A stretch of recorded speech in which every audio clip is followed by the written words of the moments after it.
finally happened. After 2.5 years, finally got COVID. It was as advertised. I had classic symptoms. You know, the cough, the dry cough, just the burning in your chest, feeling like somebody's pressing on it. Exhaustion, too. I mean, I couldn't even get through like an episode of Seinfeld without falling asleep. Which is, honestly, that part wasn't too bad because I normally have problems sleeping, so. And last week was the week that we moved. So moving with COVID, yeah, that definitely gave me anxiety. Hey everyone, I'm Patrick Jones, and welcome to episode 31 of That Gives Me Anxiety. Yeah, that's right. Got the COVID. We moved into our new home, which we own, which is incredible. This is the first thing I'm recording here. Very exciting stuff. But yeah, I was basically in bed for 48 hours before the move. And then I kind of just stood in the garage. Just hearing that out loud. This is while the movers were helping us move everything from the house we were renting to the truck. I, of course, couldn't be around them. But just hilarious to be like, all right, I'm going to go stand in the garage. It was like 95 degrees. I had 102 fever. Wasn't my best day. But yeah, so excited to be in the house and unpacking, but still getting over the exhaustion of COVID and just trying to get settled and get our washer and dryer hooked up, our dishwasher hooked up. There's just a lot of things that take you out of your schedule when you move. But hopefully this will be the last time we move for a long time. Fingers crossed. Also, I'm really glad I got COVID now as opposed to when it like first came out, because we just know so much more, and the knowledge of like what to expect, and also we've got the vaccine and boosted and all that. So I wasn't as nervous about dying, which you know, really can weigh on you. Speaking of dying, what a transition. Here we go, Patty. I've got a great episode lined up where our anxiety is caused by ghosts. It feels like I'm adding an extra syllable or something to ghosts. like I'm calling a cat. In the episode, I spoke with Shauna Domalain, who's a medium from Calgary. I never know if it's Calgary or you're supposed to say it Calgary. I feel like I've heard it both ways. And my good friend, Abby Goldfarb, who's a Broadway actress and singer. And wonderful, lovely person. So yeah, Shauna talks about what it's like being a medium, how she knew that she can start to contact or be contacted by ghosts, what they want, and how she can she teaches us how to set boundaries, and talks about some of the scarier encounters she's had. So a little bit of an unusual episode, but still very interesting and exciting and kind of fun. So before we get to the interviews, I want to remind you to rate and review the show wherever you're listening. You can check the show out on Facebook, Instagram, Twitter, and YouTube. And if you're liking the show and you want to support it and support me, there's the Buy Me a Coffee link in the description where you can make a donation, which is always appreciated. So yeah, let's make our way to start talking about ghosts and ghouls. Thank you so much for listening.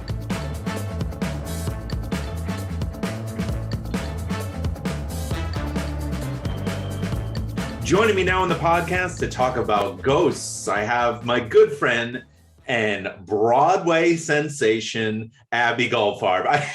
Your face when I said that.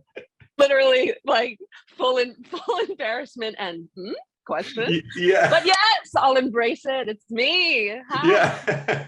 It's so funny. Normally, I ask people how they want their title to be introduced, but like I've had that plan to just put you on the spot to kind of embarrass you a little bit. I appreciate that. I appreciate it. And if you had asked me, I wouldn't have known what to say. So that was even better than I could have imagined. Oh, great. Thank you.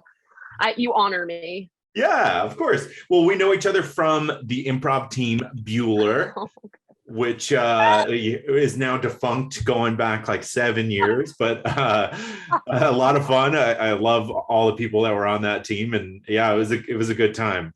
Such characters, all of us.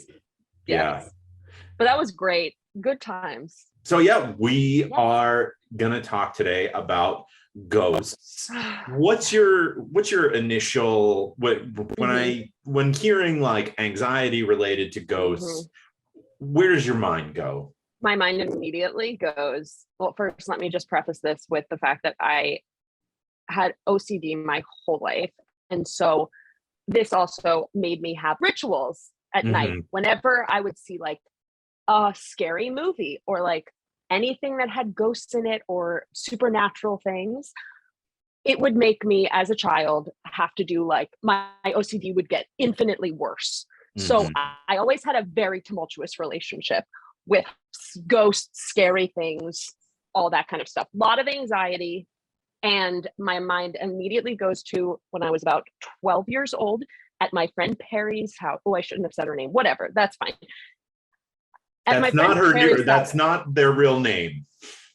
That's not their real name. Yeah, there you go. Yeah. Covered our bases. And they won't be listening to this anyway, probably. But it doesn't matter. At their house, I remember we watched a movie called They.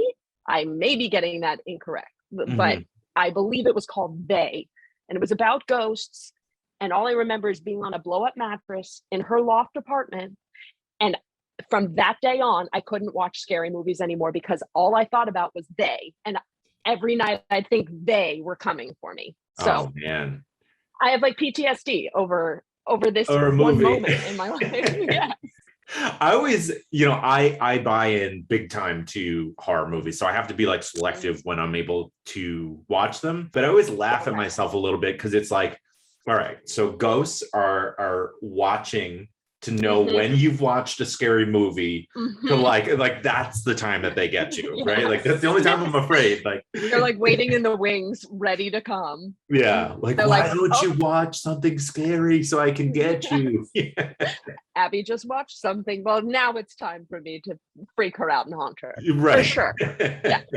Now's the time.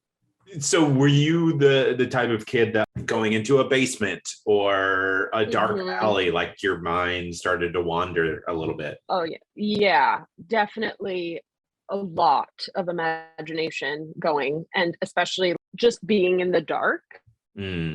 What could be there? Yeah. Yeah. What could be there?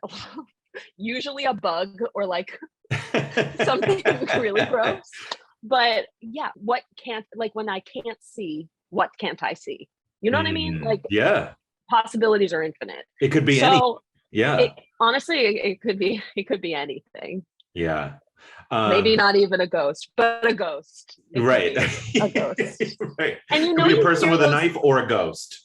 Exactly. A murderer or even worse. Ghost. Yeah. I feel like I always think about the stories that people have told me about ghosts, and then I start to forget whether I've experienced these things or whether people have just told me these stories or like where they come from. Like you always hear about someone waking up in the middle of the night, like a small child sitting on their bed, and they're like, she was green and kind of like a ghost, and then I went back to sleep and I woke up in the morning and that's all the memory I have. And you're like, did I experience this ever? Or am I just hearing like my grandma's story from somewhere? Like I feel like everyone has one of those. I have one that's similar. I have two ghost stories, but I'll save one for later. Okay. One is I remember when I was like 5, I shared a room with one of my sisters, and there was one time that I like woke up and I like, you don't know if it's a dream or not a dream, but I'm just going to tell the story. Yes. Tell it. Door opens up, woman all like white, like not like human skin white, like white, in like a Victorian looking dress. It's always period. It's always a period piece. Always. Ghosts. Yeah. Ghosts only exist in the period pre-1950. Right. Just like the Little Women coming to haunt you. Joe is coming to get you. Yeah, Joe March, whatever. Yeah, so Joe flings the door open and walks over to my sister and bends down and gives her a kiss. And I remember being like scared, but also not scared. To the point that I just like closed my eyes and like was too afraid to open them. It's a little anticlimactic, but I was just so afraid that I had to close my eyes. Yeah. I'm amazed that the ghost gave your sister a kiss. Yeah. Like, what a sweet thing that your like end question is, was it your 5-year-old imagination in the middle of the night having a sort of dream thing, or was it a period ghost? Period ghost. That's so funny. I love how like ghosts, they never seem to appear from like before the Industrial Revolution, right? No, They they don't. never, there's never like, They don't. you don't Like a hear like about a hipster Socrates coming. ghost. Oh, Yeah. those too. Yes. coming in. Yes, Socrates. Socrates coming to haunt you, right? Give you They're complex like math equations. they're like too dead. Like they're like way too gone. They're like, I can't F with that. No. I can't relate with these kids these days. No, I don't know they don't even know where to find us. Right. I think. Well, you know what? I'm going to tell the other ghost story. And Please tell it. this is from a more recent thing, and I didn't actually see the ghost. So this is someone else. So Jamie and I are staying at a friend's house. It's this like lofted cabin in the woods.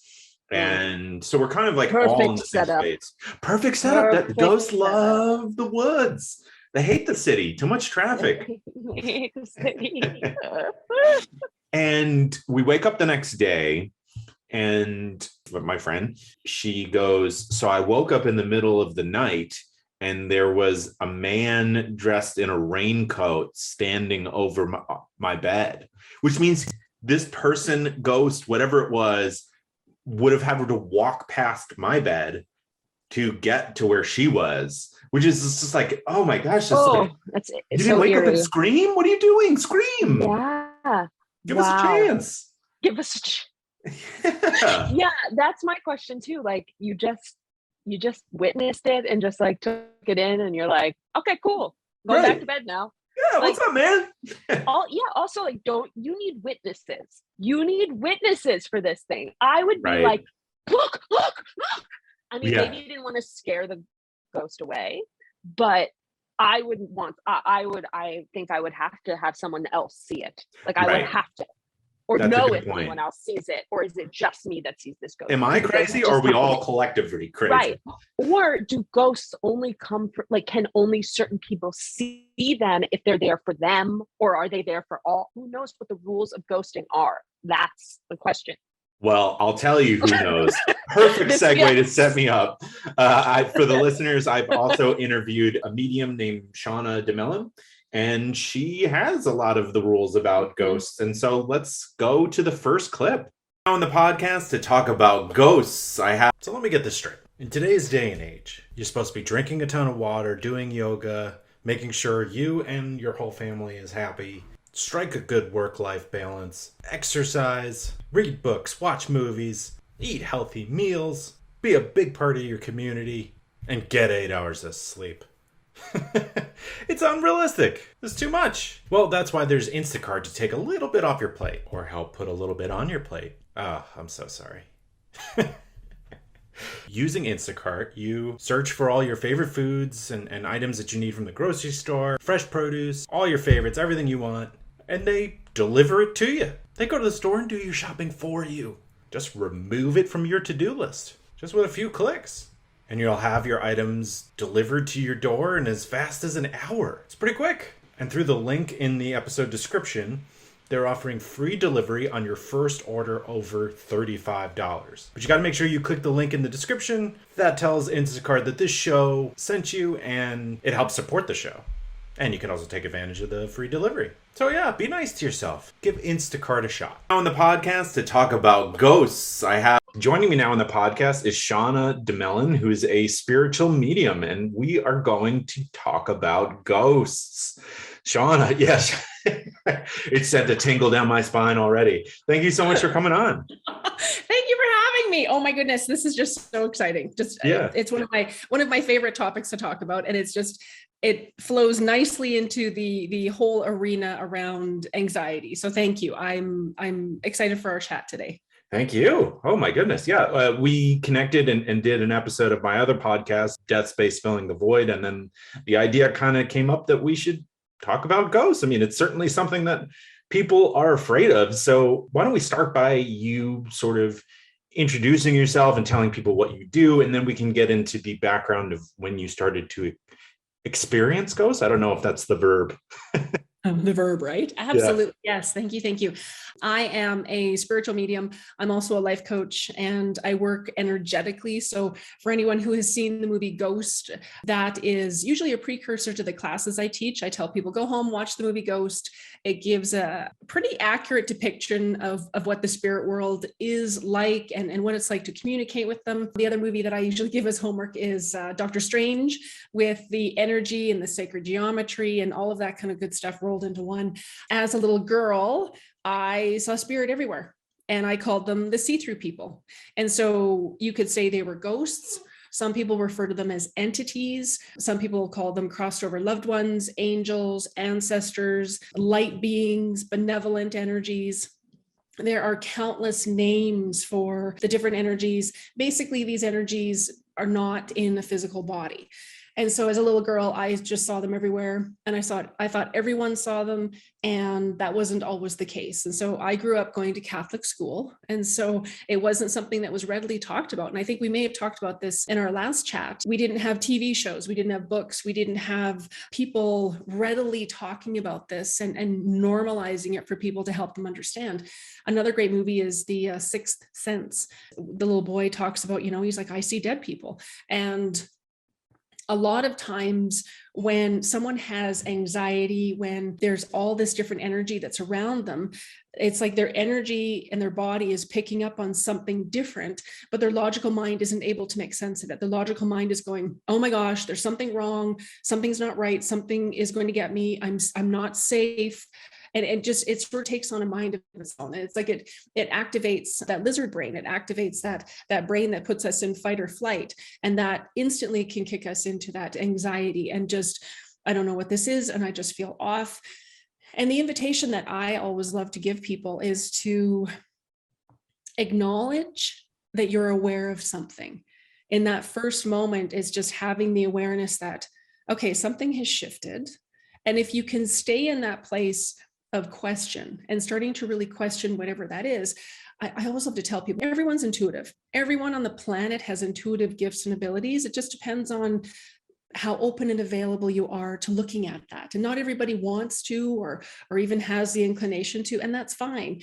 But for those who are a little bit more open to it, it's an invitation to start wondering, okay, what is this? Is there something more? Is there something that I am picking up on that requires a little bit more investigation? That's sort of how I look at spirit communication. It's like we're putting together puzzle pieces and we're kind of like detectives. And I tell people, when I'm reading for clients and mediumship readings, it's like playing charades with an energy that isn't in a physical body. They're showing me things and telling me things, and I'm feeling and sensing things. And together we're putting together those pieces to formulate a story, to formulate more information that comes through as a message.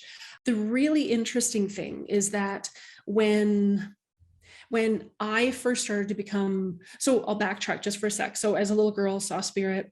And then I just, we went to Catholic school, so it wasn't something that was talked about. And then over time, I just sort of blocked it out. It's like, just one sec, sorry. What do you need, my love? Okay, I'll show you the puppy. Come. Oh, you're silly. Oh. This is Maggie. Yes.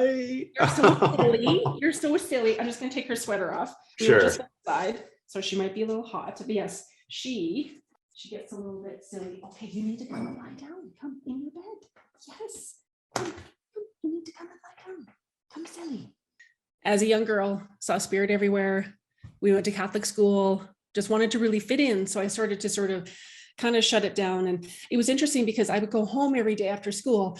And my mom would say, how was your day? And I'd say, it was really good. Mr. Smith was there. And she would look at me funny and she would say, what do you mean Mr. Smith was there? Well, I saw Mr. Smith at the school, but I thought he died, but he was there. And he was kind of see-through and he was really, really fun and really nice. And he came in and said hi. And then it was like, oh, well, you're not getting supper. You stop talking about this crazy stuff.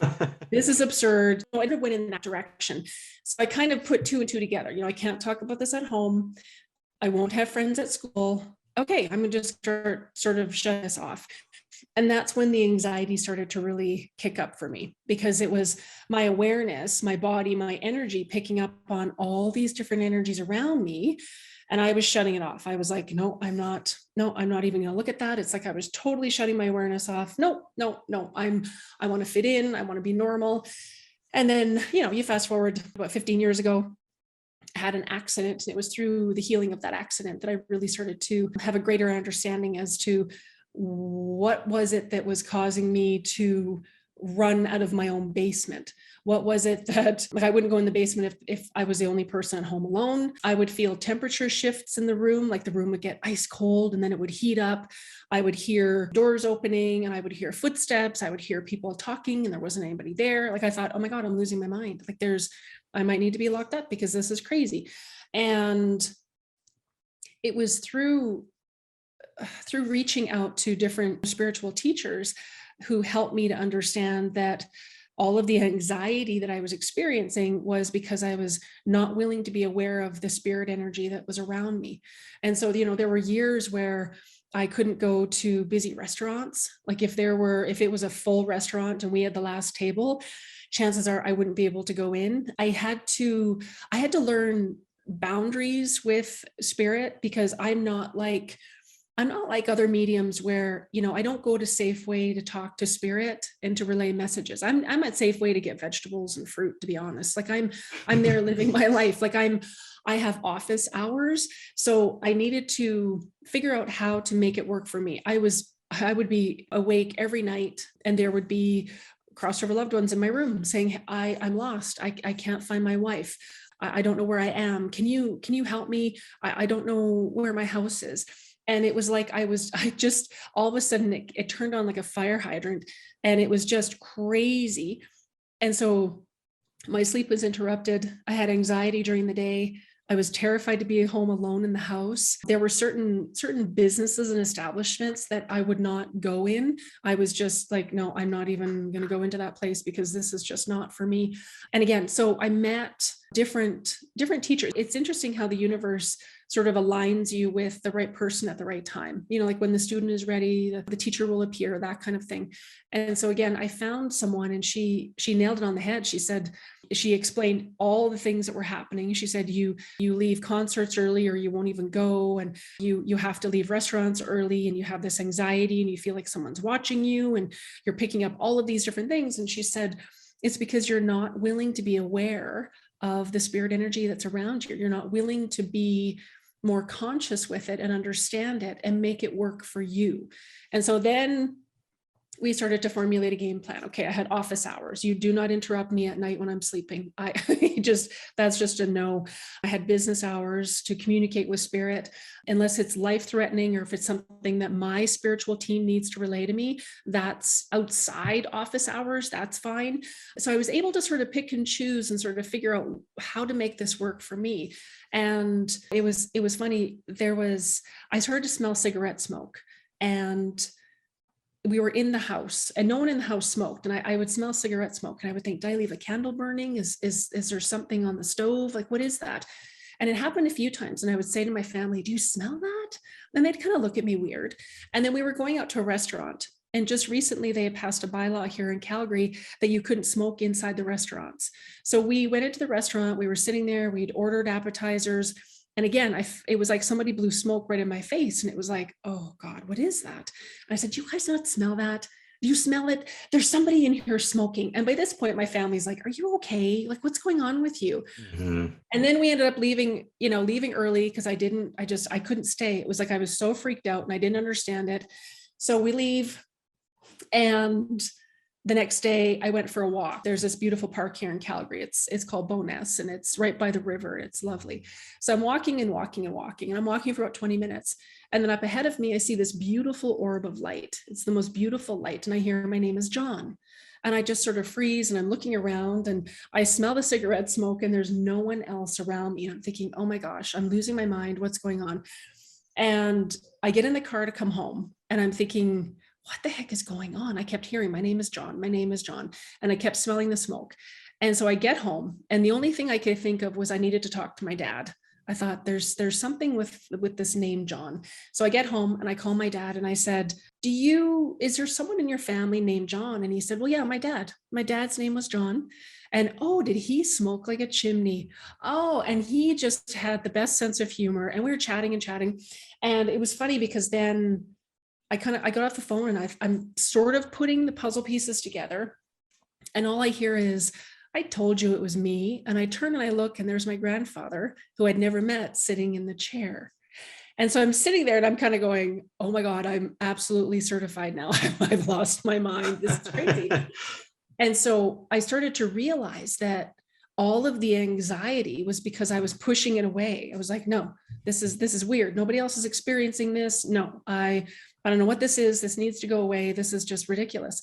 And so then it was, okay, how much more am I aware of the spirit world, and what is this going to look like? I was terrified then. I thought, oh no, I'm going to be taken over. I'm going to be possessed. They're not going to leave me alone. Like, what is this going to look like? And so again, it was just even being willing to be open and available to the idea that there was something that was contributing to causing the anxiety that I was feeling. Oh my goodness. On the podcast to talk about ghosts, how scary is it that she was seeing what she quote unquote see through people at like school, like everywhere? They wouldn't leave her alone. Yeah. No. How am I supposed to go on with my day? Yeah. Now I'm not questioning her. She sounds very relatable too. And like, I really like her. That's the thing. Because sometimes you hear mediums and you're like, okay, like the Long Island medium and like all of these things. Not throwing shade, but like kind of throwing shade. What is going on with some of these people? I like her a lot. And I'm sort of like, that's a difficult thing to be living your life and seeing and going through that and seeing invisible, non-invisible, whatever people, ghosts, and just like you're like at the playground and poof, oh, there's another one. That's really scary. I don't know. I feel like I am sort of glad I don't live that life. But at the same time, I feel like, why don't I? You know, like I'm a little left out. What's wrong with you? Yeah, well, you're charming. What the hell? Am I not good enough? I'm a great friend. I'm a good listener. The Broadway's Abby Goldfarb. What am I, chopped liver? Exactly. That's amazing. Yeah, it's kind of daunting too, because it seems like these ghosts all want something from her. So it's like, not only do you have to see ghosts, but it's like the small talk. Like I don't have that much ability to handle just all the emotional needs, right? No, it's people are enough living people in your life. It's enough small talk with them. Now you add this layer, that feels like a lot of responsibility too. Like, yeah, seriously. I don't know. I feel like it's a lot of responsibility, and also like, who else is going through this with you? It's like you are kind of in a minority here, right? And that's a lot to handle, because you'd have to be careful about who you open up to and tell that to, because people will treat you differently for sure. 100%. And I mean, I believe that she's going through this, and I believe that she sees and experiences these things. It's so hard, like psychologically. I wish I knew more about the human brain. Like I wish I was a neurologist or like scientist and knew about where these people who are mediums, what happens to their brain, and like, are they experiencing things differently? Are they actually, you know what I mean? I'm not trying to cast all doubt, but like, there's a little bit of question of, are you sort of, do you have like this hyper imagination that is causing this too? Are you like using some of your own personal hallucinations? I don't know. I don't know. I think I mean, and she acknowledges that there's a heavy level of skepticism, and that's kind of part of, that's the fun sort of, though. It's kind of like watching a magician. You're trying to see where the trick is where the sleight of hand is, or you know, if she slips up on something that she's saying or something, right? That's a part of it. Because it is. It's kind of wild. I mean, it's that also makes it kind of fun, to be honest. Exactly. And like the times where it really does connect and work, that's the freaky part, right? And clearly she has a very good sense of people, and she has good sense of things, I think, because she's probably hyper aware to everything. Mm-hmm. Right. Which makes it easier to understand people. And then you can also know, like, but how do you predict things? Like, how do you know? There's a lot of emotional intelligence. There's a lot of questions. Yeah. Emotional intelligence and a gift. Yes. And a period ghost. Yeah. Well, I also want to get your thoughts on, so she's telling this story about the cigarette smoke and this ghost. I feel like I wouldn't sleep for years after this. I mean, it turns out to be her grandpa, who she never met, but how would you react if you just you're being hounded by a ghost like that? Such a good question. My immediate thing is I'm obviously telling my mom and my husband, like, immediately. And I'm like confiding in them, knowing that they're going to probably think I'm cuckoo, commit you, but you commit me. Yeah. But at the same time, they know me well, and they know I'm like,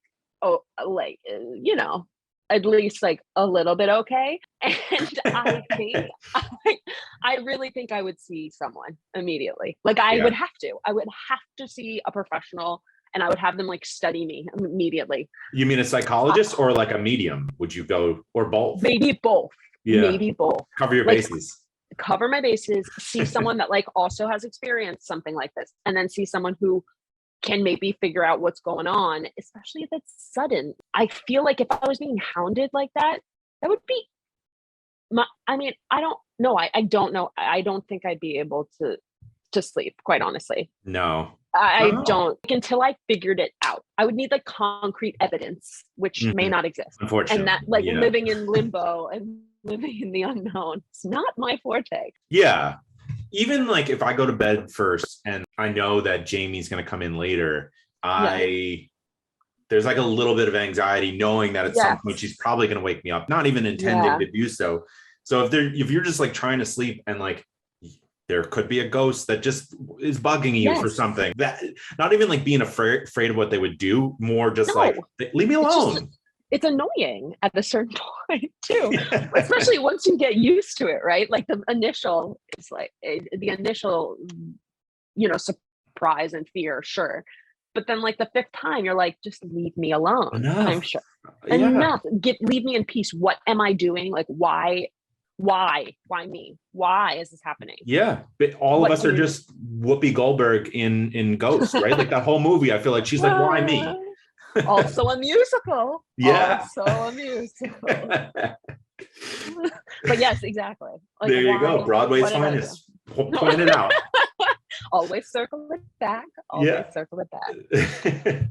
Well, I also want to point out the sort of rules of ghosts, since that was a question of yours. But in this clip, there was the rule of acknowledge that you are sensing something, which is kind of interesting because we all, when you're a kid, you throw a blanket over your head, you do what I did, you close your eyes as tight as you can. She's saying like, acknowledge it.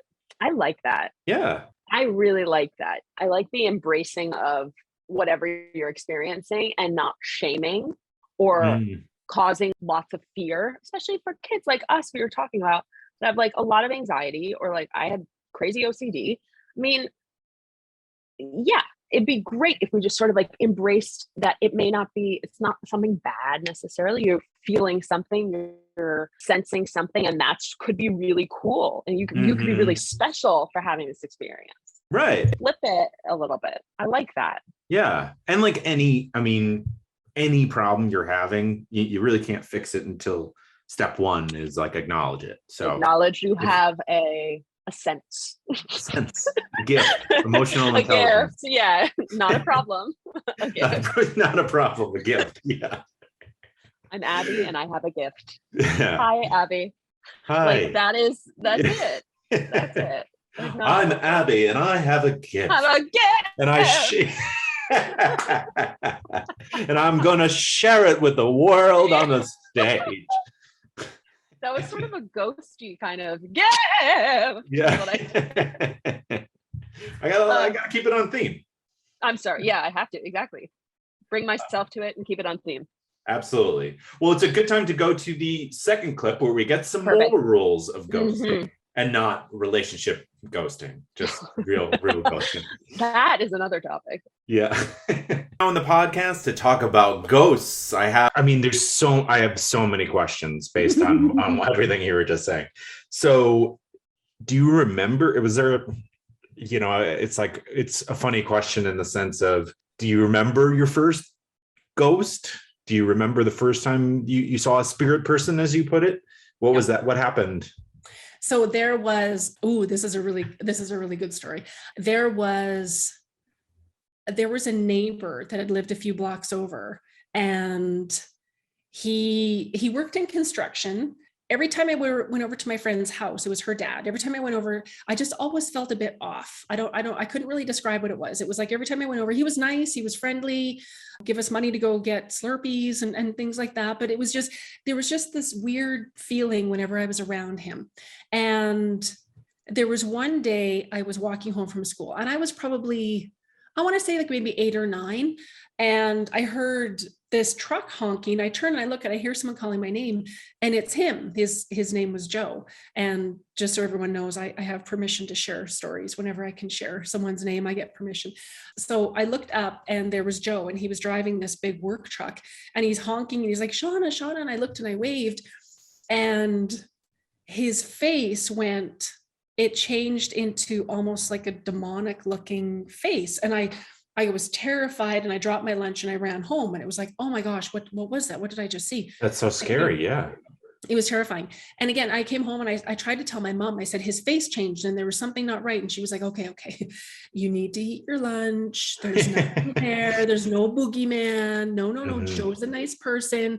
So it was about a month later. And then from that moment on, it's like, I didn't really want to go around and be around Joe as much, because every time I saw him, his face went sort of demonic, like almost looked like a monster.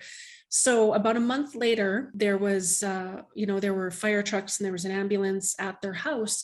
And it turned out that he harmed someone in the family, and then he took his own life. Mm. And so I was supposed to be there that day because there was a birthday party. And I said to my mom, I said, no, I don't want to go. I don't want to go. I don't want to go. So if I hadn't seen that change in his face, for whatever reason, spirit was showing that to me. And so if I hadn't, I may have been in there in that house when all of these different things had happened that day. And so there were 3 people that had lost their lives that day. And so it was things like that I could remember. And most of them were just really, really scary. Like there wasn't any answer to it. And it was almost like, well, if it stops or it goes away, then we don't have to look at it. So he drove away in the truck that day, and I didn't think of it again. And so, yeah, things like that. And that's the earliest recollection I have. And then from that moment on, then it was, I would see, as again, I called them the see-through people. I would see them everywhere. I would see them in houses, in vehicles, at school.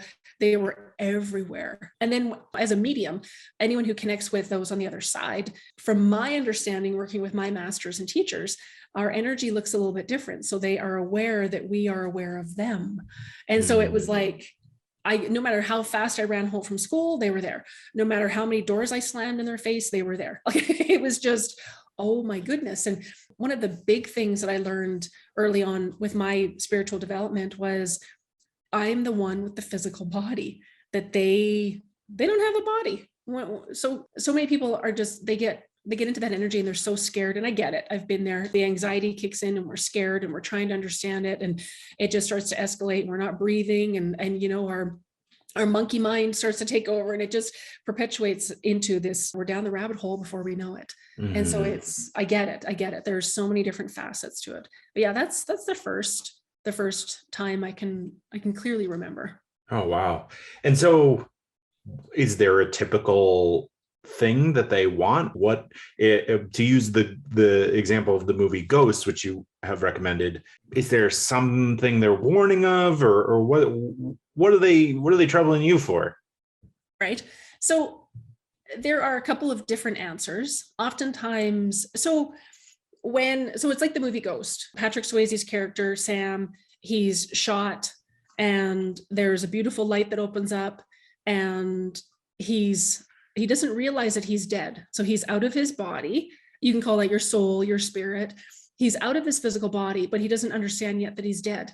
So the light opens up, and normally that soul, that spirit would go into the light and would go to whatever that looks like for people. It could be heaven, it could be the hereafter, it could be the other side, it could be whatever works for people. And he doesn't go to the light, and then he becomes what we refer to as earthbound. So he's still connected to his life here, but he's not connected into all of his intuitive gifts, his mediumship gifts, as he was before. And so they're sort of lost. They're in this place where they don't quite understand. And oftentimes when energies are around, more often than not, if there are spirits around you, they are connected to you somehow. So it could be your grandparents, it could be a pet that you've lost, it could be your brother, your sister, your spouse, it could be any number of people that have left the physical. And oftentimes the most common thing that I've heard is that they just want us to know that they're okay. They want us to know that I'm okay. I'm in this other dimension or space, and that I'm okay. Because oftentimes when we lose someone, that's the number one question I'm asked is, are they okay? Where are they? Are they okay? Is everything okay with them? So for a medium, whenever there's spirit energy around me that they're not my loved ones, there's a message that they are looking to relay to someone. They are lost. Oftentimes, just before my client days is usually when the spirit starts to show up in my house, and they're connected to the clients that are coming in to see me. So there's that possibility as well. They're popping in. For most people, if they feel like it's a spirit energy that's around them and they're not sure and they're scared and they're feeling anxious, you can tell that energy to leave. And with universal laws, however you want to look at that, they actually have to leave. They can't stay. So if you say, all right, I don't know what this is, you need to get out of my property, you need to get out, go, then they have to actually go. And then if there is more coming up for someone around, is that my grandfather? Like, what is that? I don't know. I had a dream. Could it be? I invite you to find a spiritual teacher that you resonate with to start to explore that, to help you to start to kind of unpack it so that you can understand it, so that it's not overwhelming. It doesn't induce the anxiety. Every student that I've worked with over the years, they've all had episodes of panic attacks, anxiety, uncertainty, worry, all of these different symptoms. And it's all relayed back to spirit, just having that sense that there's something else happening. There's something else that's shifted. And when we start to understand that we all have spiritual gifts, we all have these abilities, then we can start to understand and sort of normalize it for people. I find that Hollywood's done this fantastic job of making it scary, and you're going to be possessed and you're going to summon demons, and we're going to get our Ouija boards out and we'll bring demons in, and how about some aliens? And it's like, okay, you know what? Yes. Are there funky town energies? Yes, there are. But it's just not something that we focus on. I mean, I always tell people, whatever you're predominantly focusing on is what's going to show up in your world more and more. So if you're focused on having an understanding of what your anxiety, perhaps it could be spirit communication. Perhaps you have gifts and abilities with connecting with the other side that you are not aware of, maybe. And perhaps that's what it is. And I mean, anxiety can show up for a myriad of different reasons. I have so many clients who have high stress jobs, and we're in the midst of a pandemic, and they've lost a loved one. They've gone through a divorce. And oftentimes when there's more than one big life change in someone's life, that starts to change the way that our brain is functioning. And it starts to change the way that we see the world. And so all of those different things will start to add to the anxiety, and what would normally bring that up for somebody. Then it's like it takes it to another whole level, if you will. Very interesting. Wow. Yeah. I'm going to be thinking about that the rest of the week, I think. On the podcast to talk about ghosts, look who we got here. It's our friends at My Software Tutor. Can Excel be my friend? Many people have wondered this for years. The answer is yes, it can. Excel doesn't have to be like the friend that your mom makes you hang out with in elementary school. It's weird. It's always stuff with boogers, right? What's wrong? What's up? Why is that kid always eating boogers? Their house always had the best snacks, too. And there he is. Boogers. Well, Excel doesn't have to be like that weird kid. Unless you were that weird kid. Were you? Be honest. You know. I'm not actually asking. I can't hear your response, but you know. And it's okay if you were. You know, just take it easy with the boogers. Just talking about boogers to Oregon ad read.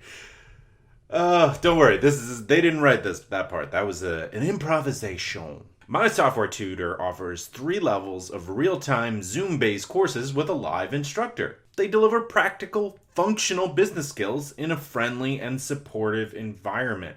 It can be daunting, right? You need that supporting environment to learn Excel. There's no stupid questions. It could be really difficult. And as we know, when we talk about it on this podcast all the time, it could be really daunting to learn something new and put yourself out there. So think of this as like a kindergarten for learning something new and helping your job prospects. Or be better at the job you already have. Get that raise, get that whatever, take pictures of it for Instagram. Yeah, that'll be cool. Keeping it as vague as possible so that you can input your own. Just making a mad lib of your own desires. These courses will increase your marketability, whether you're an employee, job seeker, consultant, or contractor. Register at mysoftwaretutor.com and use the promo code POD20 to save 20% off all registrations.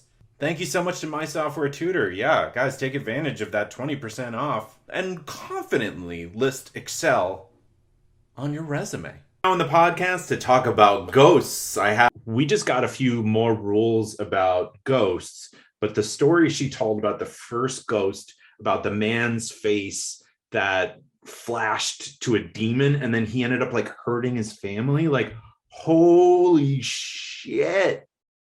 Yeah. What do you do with that information? Like, right? What do you do with that? Right? What is your responsibility? Mm-hmm. And what can you do? What can you do? Yeah. There's really nothing. I mean, avoiding his house is what she ended up doing, which is right, probably exactly. I mean, the best. Yeah, I mean, that would be a good idea. Good idea. Start there. But at the same time, it's like, also like, what do you try to mine for more information? Like, do you try to get that? Do you want to see that again? Do you want to see more? Do you have the ability to control it at all? Like, that would be my, I don't know. Because then at this point, you know, mediums help solve crimes, or like, or they sometimes try to help solve crimes, even though they're sometimes not wanted. But like families who are absolutely desperate for information and like go years and years and years, like if their child is missing or something, and a medium comes by and they're like, I have information. It's like, even if you don't believe it, if you want to find your kid, you're gonna just listen. Like, what's it do? At this it's point, not gonna hurt, right? As long as it's not costing you money or like, you know, whatever. Is there any like, does she have any power or want to see more? I don't know. I have questions. Yeah, it seems like, I mean, we'll get to a little bit of it. I mean, she seems very comfortable with it and understands what she can and can't do. And so it's like any other job, I guess, where you're, you know. It's like her manager is like, she's not allowed to go.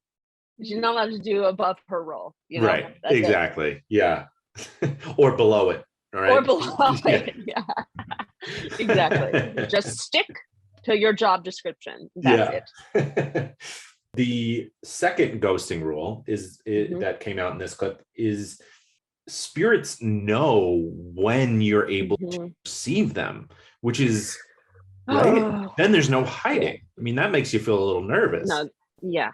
And also, that's my question, because all the stories you hear, like, and friends who have seen ghosts or think they did at night or these kind of things, these ghosts sometimes, or spirits or whatever it is, half the time they're just like ignoring the people. Like, if you're awake seeing them, it's like most of the time they're just like, they were acting like I wasn't even there. Like, yeah. And I'm sort of like, well, if they know, why are they not engaging at all? Right. With some people, what is this? Just judging you, being like, oh, you're like, going to have more chocolate. Yeah. That's what you get. I see you, but I'm not even going to look. Like, I'm going to get you when you're sleeping. Yeah. Yes. That feels like a hard and fast rule of ghosting that I'm just not 100%. I'm not convinced of it. I'm not. I hate to question the medium, but I feel like if you want them to notice you, like then I don't know, but that's like my question is, why are there so many stories where people are like they just don't even, it's like you're not there. Which the third rule that came out, it's interesting that you're steering us in that direction, is that she's saying that spirits have to leave if you ask them to leave. Right. I've heard this one before, actually. Really? Before I listened to this. Yeah, I've heard people say like or something along the lines of like, if you ask them to leave, they'll leave, or like they won't not haunt you, but like they won't come again, or like they won't bother you, which is sort of really kind. Like, what? Like, how nice. It's like super nice and considerate. But I guess if ghosts are really just people, right? And the average person doesn't want to be somewhere that they're not invited, right? Of course, there's a handful of people that would, but if we just think that like the average person is like, all right, I know where I'm not wanted. Right. You want me to leave? Fine. I'll go next door. I'm going to go to the woods. Yeah. Exactly. I think that makes a lot of sense. And it also takes some of the anxiety away. Absolutely. Because you feel like you actually have some control over it, which is nice. Like if I ever see one, or if I experience this, then I can just be like, when I'm done, or if it freaks me out, I can be like, you know what? Get the hell out of here. I'm done with you right now. It's not right. I'm not feeling this. And to know that I have some power in there. But if I do that and they stay, like, what are they, a rogue ghost? Like, what happened? You would then have to call a medium to get a space clearing. Right. I would have to sage the space or whatever they do. Yeah. Right. Clear the space. Clear the space. Yeah. Clear the stage of ghosts. Strike the stage. I want to see how many times I can bring this back to Broadway. You have to translate it for me. Otherwise, I don't understand. What do you mean, please? Oh, the ghost is stage left and you're stage right. House right? House right. Stage right. Yes, stage right. Okay. Yeah. Good.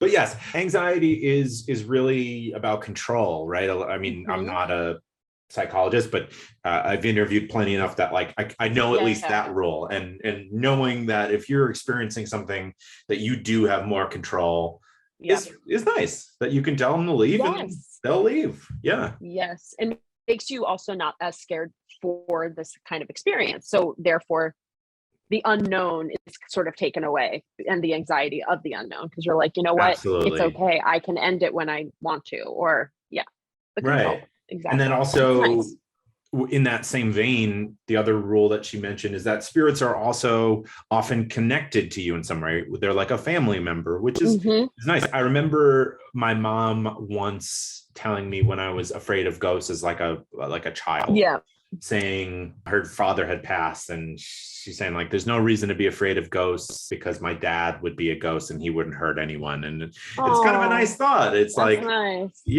Like again, like if ghosts are people, they're not totally, the average person isn't trying to hurt you. Exactly. And then but then you start to wonder, okay, how come I'm not getting visits from anyone? I guess I don't have the power, or like that, it may not be in me or whatever, but I'm like, okay, grandma, grandpa, like, thanks for not saying hi. Like, or like, I don't know. It just, it's funny because my mom always thought that her dad got like reincarnated as a bird, or like little birds whenever they're by the window, she'd be like, hi dad, or like, hi mom. And I always thought that was kind of cute, because I'm like, we do that already sort of with things. Like we do that naturally. I mean, whether or not it's a ghost, we kind of imagine or feel people's energies if they've passed. And I think that could be sort of a similar thing. Like she swore that one bird that just hung out and kept coming back, she was like, it's totally my dad. And it happened like right after he passed. And then she'd see like a similar bird still to this day. And it's like, there is comfort in that. So I feel like for ghosts, there's comfort in knowing that like, you're being visited or you're being thought of, or it's nice. It's really nice. But also it's a very funny thought to be like, what's the matter, grandma, grandpa? What like, am I? Where why are not? you right now? Yeah. Are you so busy? Are you so busy that you can't make time? Like, Yeah. are there endless golf courses where you are? Wherever Right. you are? That's it? Yeah. Maybe, maybe they're having a great time partying it up, whatever the afterlife is, if there is one, Yeah. I hope that's for them. I hope that for But me too. Yeah. I hope that for me too. Selfishly. Like, great. This will be great. I'll never have to come back. Yeah. Get on a house improv team in heaven. Dream. Yeah. That's Some people might call that hell. It. Yeah. No. Yeah. It's like, no, I don't want money. I don't want great life experiences. I would like to be on a house improv team and be paid nothing. Nothing. I would like that. Yeah. I'm going to wear cargo shorts and a hockey jersey. Always. Yeah. Always. And be in a basement for the rest of my life. My life. Yes. Mm-hmm. 3 people in the audience. Well, jaded improv aside, I think it's a good time to go to the third clip. Where we start talking about the scariest parts of being a medium. On the podcast to talk about ghosts, I have... Hey, do you wish you were a thoughtful card person but don't have the time or energy? Right? You want to be that person that has a hobby, full-time job, crushing it in the job, has kids, has a family, has a dog, whatever it is, and still... Right, sends that message, sends a card, handwritten, something that makes you laugh and cry. How does that person do it? I don't know. But maybe it's Cardist. Maybe he's born with it. Maybe it's Cardist. The Cardist Studio is your personal assistant. That's how you get it done, right? Somebody helps you out with it. That's okay. The end result is still the end result. You're thinking, oh, should I send them a card? That's it. From there, you just jump onto thecardiststudio.com and tell them exactly what just popped in your head. Your thoughtfulness. The Cardist Studio will get your personalized message handwritten into the card and in the mail for you. You're busy, you're doing a lot of other things. It's not like they're going to tell on you. And the person's going to be thrilled. I've gotten one of these and it filled my heart with joy. Even better, it's fast, it's custom, and it's a total life changer. Hey, you're a thoughtful card person now. Look at you. New achievement unlocked. Just go to thecardiststudio.com and you can even use the promo code AnxietyPod for 10% off all orders. Now on the podcast to talk about ghosts, So someone is experiencing something in this house. Let's just use as an example of they move into this house and for the first time in their lives, cabinets are opening or they're hearing things or smelling things. You've talked about clearing houses. Is that an effective way of handling a visitation or a presence in a house? Absolutely. So for someone who, and there are I interact with 2 different types of people. So, one person, if there are cupboards opening and the radio is turning on and off and the lights are flickering and they're smelling cigarette smoke, they will oftentimes, reach out to me and say, I know this is my aunt. I know that this is my brother. I know. Is that who this is? And so they will reach out for confirmation because in their mind, they're like, oh, I know exactly who this is and what's going on. And it doesn't scare them. They're just at a different place with it. They're a little more ready to explore and ready to look at that. And then the other calls that I get are from people who I had one woman call and she said, you have to come now. I'm not going back in that house. There's something in there and it's touching us and it's watching us and it's talking to us. And so those are typically the type of calls that I get when we do space clearings. Space clearings are the best word I can use to describe them. The energies they're discordant energies. So it could be a loved one who hasn't gone to the light, like the movie Ghost. It could be a loved one that perhaps died in the house and they haven't crossed over and they're still connected to that house. They haven't moved on. It can be a lost soul. Sometimes, someone will come in, if you imagine, and these energies, so a lost soul, for example, and you can call them a ghost if that resonates better. So these energies will gravitate towards energies that are familiar to them. So if someone died and they were perhaps an alcoholic, they will typically hang out at bars. They will hang around people that like to drink because that's an energy that they understand. If someone was suicidal, they were depressed and they took their own life and they didn't go to the light for whatever reason, they will gravitate towards people who are depressed, someone who has depressive thoughts and they feel very sad and they're down, because it's an energy that they understand. So sometimes these energies they can come into someone's house, and I'm not telling people to stop having parties or get-togethers, but it's oftentimes when we go to clearer space, it's after they've had a gathering in their home, and these energies come in with someone who has similar energies to what they had when they crossed over. And then those energies will stay behind, they linger for whatever reason. So oftentimes they're just like stuck energy. They just need a little bit of help to get to the light. That's really, I would say 99% of the time, it's just an energy that's just stuck. They don't know. They either don't know that they've died, they know they've died and they don't understand.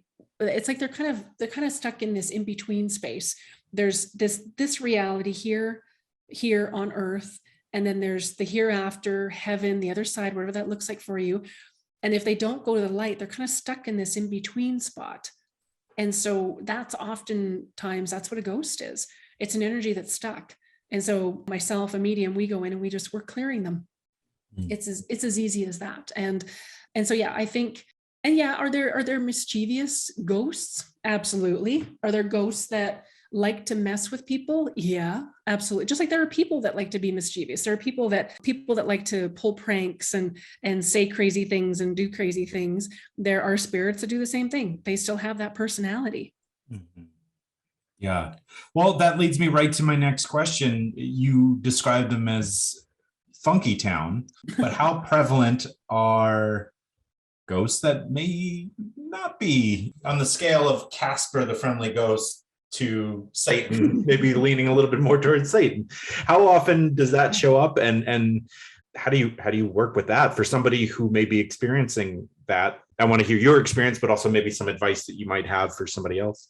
Mm-hmm. From my experience, I mean, I have a seance every Halloween, and we create, and the only reason that I do that is because I've mastered how to work with all of these different energies. And so I'm not scared of any of it. I know how to handle it.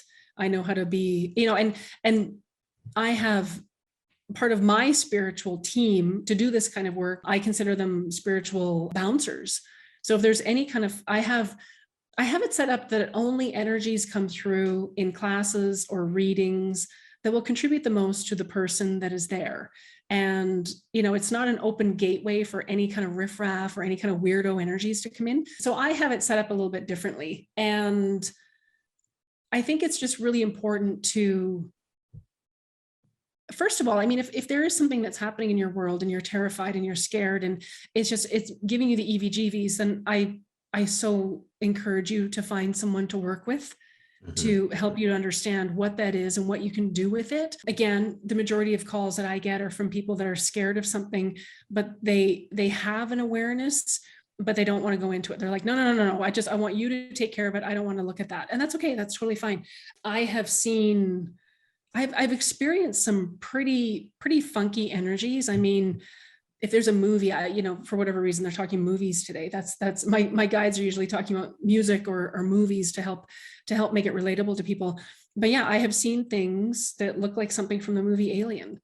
I have seen things that look like it's not something from here. There was something, this was early on when I first started doing space clearings. There was this being, this energy there that I swear it looked like something from Hellraiser. I don't know what that was, where it was from, where it was conjured up from, but it was just wow. And I always have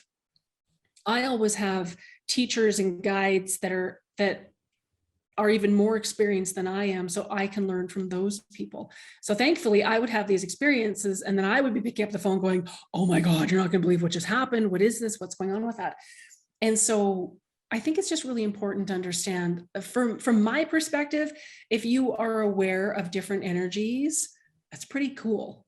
It's pretty cool. I mean, not everybody is aware of stuff. Most people are checking their Apple phone, and they're doing their 9 to 5, and they've got their set schedule, and that's their life, and they love it, and that's amazing. But if you're open to the possibilities, I mean, it can be magical. It can just be so powerful. And we have this spiritual team that's available to each and every one of us. I mean, I have guides that help me when I'm writing. I have guides help me cook. I have guides help me. Oh, I have runner guides that always get me Costanza parking everywhere I go. So if you're open to it, these energies are there to help us and guide us. And they don't take over our life. We have free will, but there is a balance. There is a dance to getting to know these energies. And there's also setting up the boundaries around that. Again, I mean, I gave myself working hours because I had spirit in the house every night. I used to teach classes at the house, and there were a lot of different energies in this one class. And at the end of the class, everybody finished up and, everybody went home, and then we were making supper. I remember my daughter looked up at me and she said, "Oh God, Mom, they're still in the house." And she ran up to her room and slammed the door. And I said, "What's still in the house?" And I realized then it was like, oh shoot, we didn't close. We didn't close the doorway of energy that we opened for these energies to come through for the class. So then it's like a doorway, and kind of all these different weirdo energies were coming in. So then we had to go through and clear the house and just kind of put everything back to where it came from. The first space clearing I ever did, the people that owned the house, they said they didn't want to go in the basement. The basement was cold. They heard noises. Stuff was moving, shifting. The dog was barking all the time. He would be watching something go up the stairs and barking and growling, and because animals see spirit, and called in to do this clearing. And it was a little boy, and I don't know where he was from. Like he almost looked like a little elf. Like he had these little pointy ears, and he was kind of running around, and he's like, "You can't catch me." And I said, "Well, you know what? You're not meant to be here, my sweet. You're not supposed to be here." There was actually a portal, or a gateway, if you want to call it, under the stairs. And so my guides were saying, we just need you to kind of corral him around into this area, and then we'll handle it from there. And so I remember we finally got this little guy to go into this area, and yeah, the guides came in, took him, and gone. And it was the craziest thing. I stood there for about 10 minutes after going, what just happened? What the heck was that? And so yeah, there are portals, gateways, openings. A lot of the TV shows, I mean, Andromeda, and, different TV shows. I mean, I think there's an element of truth to them. I mean, someone has channeled this information based on their experiences. And I think it's an invitation just to be a little bit more curious. And if it's a hard no for people, it's a hard no. That's okay. I'm not here to convince you. It's just, I try to open people to the possibility that you have gifts and capacities. You have loved ones on the other side. And if you'd like to connect and communicate with them, you can. Incredible. Yeah, very, very fascinating stuff. Well, to put basically everything you're saying kind of together for someone who's feeling anxious in their living space or seeing things, it seems as though connecting with older mediums, sort of understanding that the average ghost isn't really trying to get you. There's a lot of it. We have free will, and we can set boundaries pretty well. And for the 1% of ghosts that need a push, there's someone like you that can help handle the rough stuff. Did I miss anything there? No, I think that was everything. I think that's great. And for people that I have a lot of clients that do experience different levels of anxiety for, a myriad of different reasons. I found one of the best ways to help with anxiety and stress is actually through scent. Scent will actually rebalance the central nervous system the quickest. So if you have a diffuser here in Canada, we have a company called Sage, SAJE, and they have this incredible essential oil called Stress Release. And so anytime that's available, they also have liquid sunshine, which is fantastic. But again, anytime the stress is starting to peak and come up, that's what I always tell people, just have essential oils, breath work. When you do a cycle of breath work, breathe in for 8, release for 8, do a cycle of breathing, that instantly starts to calm you down. One of my favorite ways for people that have anxiety to sort of come back into their grounding and just sort of come back into present time is to just place your hand over your heart. And as you continue to take nice deep breaths into your mouth, it starts to rebalance your brain's electromagnetic field with the electromagnetic field of your heart, and it'll instantly relax you. And so oftentimes, again, if it is a spirit, if it is a ghost, even just saying the word ghost just starts to get people, the EVGV start to come in and they start thinking, oh my God, some basic ways for people to start to just be curious about what it is. And if there is something more going on, if there's activity, then yeah, absolutely find a medium, find someone to work with, find somebody to come in and clear that. Burning Palo Santo, incense will clear the energies out. I mean, there are so many different ways that we can do that. And I think it's something worth investigating. If any of this sparks sort of I wonder if that's me, or I wonder if you're curious, I think that's an invitation for you to maybe delve a little bit deeper. Very cool. Well, how can people get a hold of you if they would like to ask a question about how to get started down the road? Oh my gosh, absolutely. Again, it's Shauna Domalain, and you can check out my website at livealifeyoulove, all spelled out.org. I'm on Facebook. You can find me on Instagram. Yeah, reach out. Even if you just want to share a really cool story with me, that would be amazing. And I'm happy to answer questions and point you in the right direction if you are needing a little bit of extra help.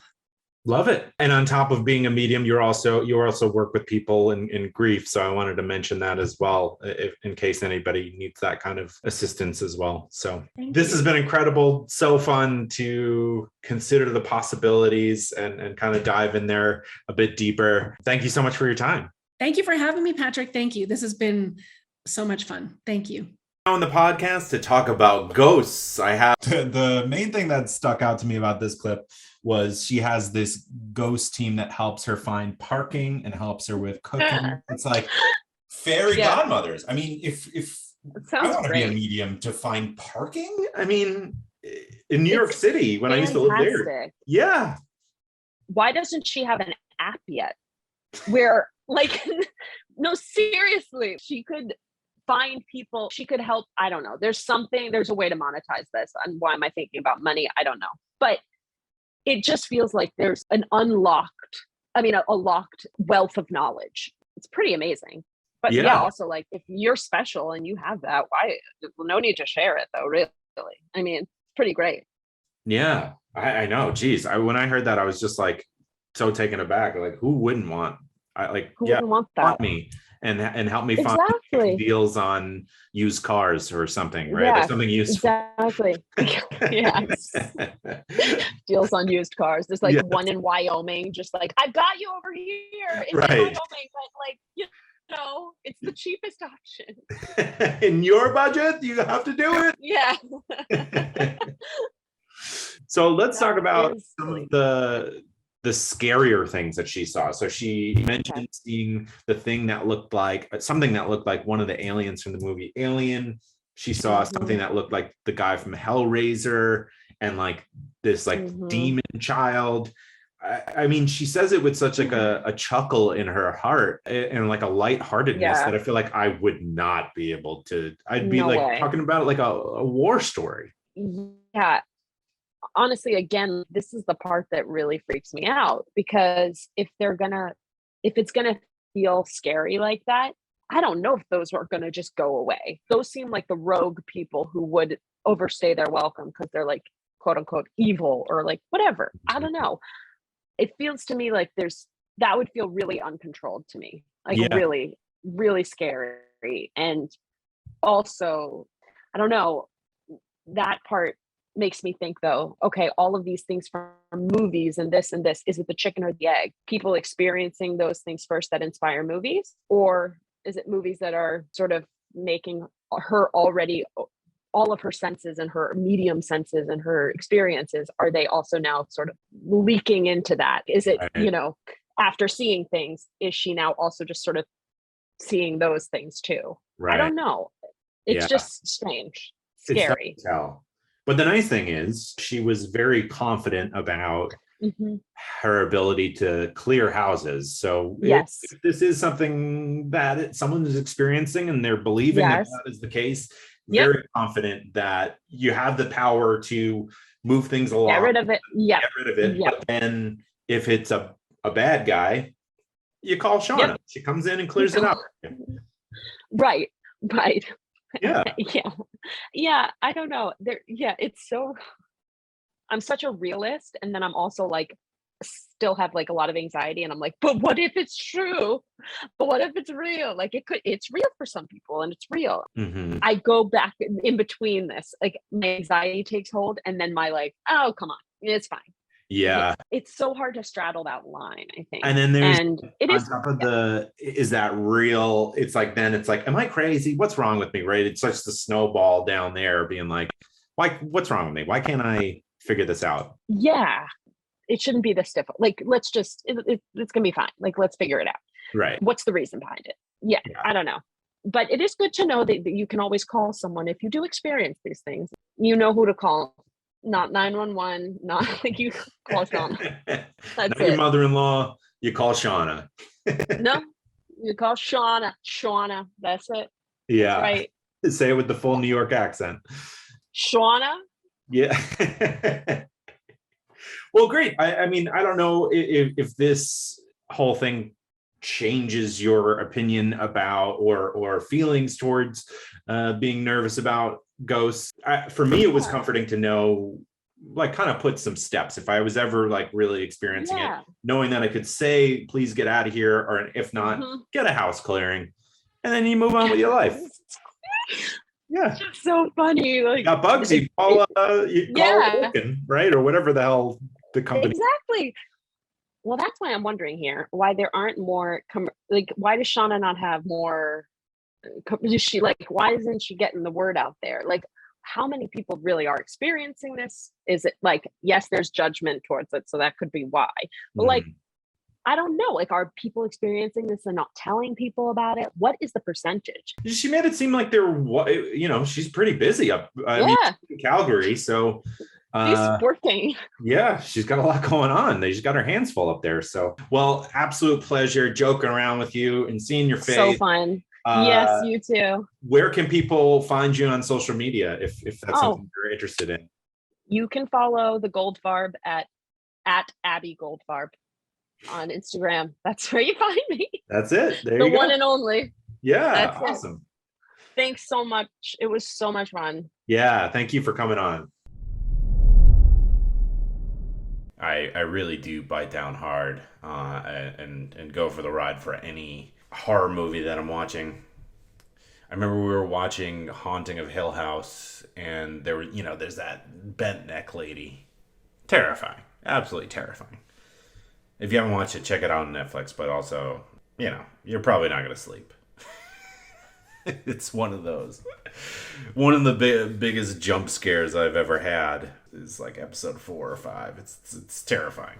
Anyway, bent neck lady, for those of you who haven't seen, is like a ghost that kind of shows up to scare these little kids every once in a while when they're sleeping. So they wake up and she's there.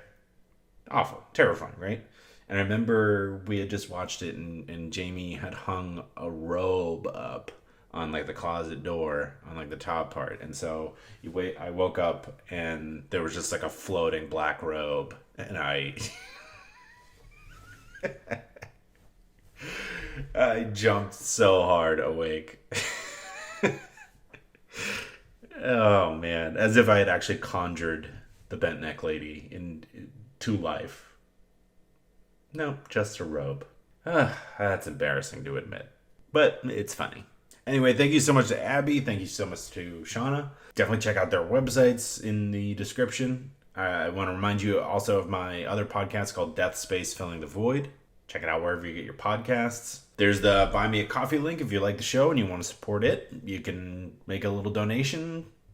Make a big donation if you wanted to. Any donation is very much appreciated. You can also sign up for Instacart through the link in the description. By doing it that way, you're telling Instacart that this show sent you, and that also helps support the show. You can also take advantage of My Software Tutors promo code for POD20, which gives you 20% off if you want to learn about different software. Then there's the Carter Studio with the promo code AnxietyPod, which gives you 10% off. So yeah, I think the biggest fear about COVID was having long haul COVID. So I tried jogging yesterday. Didn't go so well, but it's also like 95 and more humid than a wet blanket. down here in Charleston. I basically just tried to come up with like a Southern saying. Yeah, it's more humid than a wet blanket. That's a terrible act. I'm so sorry. But that could be the reason why too. That you just can't go jogging when the feels like temperature is 110. It's crazy. Oh yeah, my symptoms are getting better and feeling stronger by the day. I say that laughingly, but yeah, thank goodness. All right, thank you so much for listening. Have a great week, and I'll talk to you on Thursday.